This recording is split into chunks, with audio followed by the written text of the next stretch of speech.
चाय वाले को हमने चुना चौकीदार, एक फकीर को चोरी करने की जरूरत क्या है, जिसका घर की जरूरत क्या है। पप्पू और टोटी चोर ने यूपी में जाल बिछाया था। पप्पू और टोटी चोर ने यूपी में जाल बिछाया था। 1 लाख सालाना दूंगा औरतों को भरमाया था। खाता अपना खोल कर रखना, खाता अपना खोल कर रखना, तुझमें भी तो जाएगी। तुम जिस थाली में खाती हो उसी में छेद कराओगी।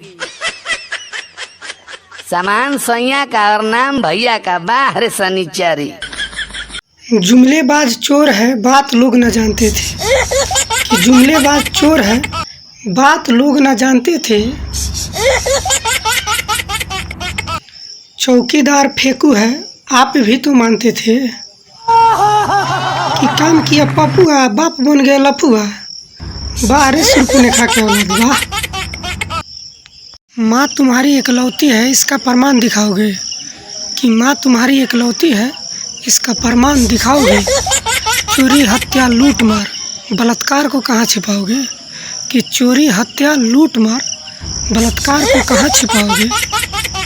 चीख रही है हिंदुस्तान की धरती, बुला रही है बबुआ कि काम किया पपुआ बाप बन गया लफुआ। बाहर सुरकू ने खा के औलाद। वाह।